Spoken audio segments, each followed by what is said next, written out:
আজকে নিজের চোখে দেখুন লন্ডনে থাকার মজা কত। বিদেশের মাটিতে থেকেও কত মজার মজার খাবার খাওয়া যায়। লন্ডনে আসলে আপনি সব দেশের খাবার পাবেন, সব দেশের। সপ্তাহের মাঝখানে হঠাৎ করে বান্ধবীদের সাথে প্ল্যান করলাম শপিং করতে যাব। শপিং তো বাহানা মাত্র, ক্রেজিনেস করার জন্য যাই।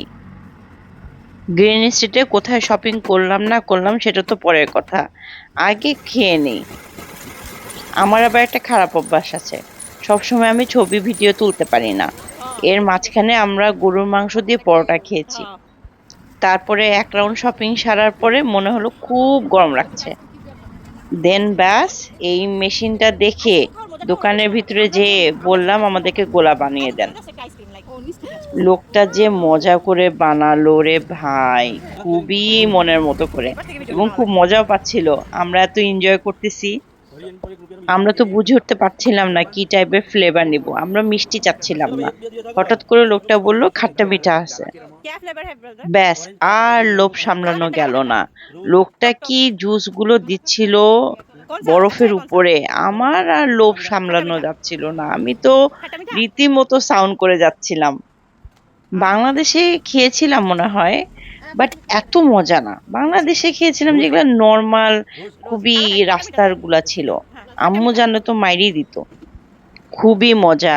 কাঁচা আম, তারপরে মনে হয় তেঁতুল আর অরেঞ্জ, এই তিনটা ফ্লেভার দিয়ে বানিয়েছিল। তারপরে তো ভিডিও করা হয়নি, উপরে দিয়ে দিছিল বিট লবণ। আমরা যখন খাচ্ছিলাম মাঝখানে এসে বলছে লবণ দেওয়া হয়নি, লবণ দেওয়া হয়নি। আমার মনে ছিল স্কুল শেষে মামারা যেরকম চটপটি বানায় দিত, তেঁতুলের আচার বানায় দিত, ওরকম মজা লাগতেছিল। আমরা তিনজনে আসলে ওই ভাবেই লোকটার দিকে তাকিয়েছিলাম। উনি ওই মামার মতোই লাগতেছিল। আমি আসলে সবসময় বিলিভ করি হ্যাপি মোমেন্ট এমনি এমনি আসে না, হ্যাপি মোমেন্ট মেক করতে হয়।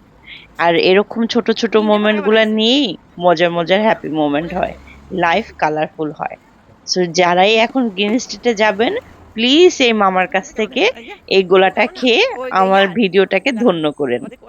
গোলাটা বানায় দেওয়ার পরে আমরা দোকানের মালিককে বলি আমাদের একটা ভিডিও করে দেন। লোকটা ছবি তুলছে, তাও দেখেন ছবির মধ্যে আমাদের চোখ মুখের অবস্থা কি মজা।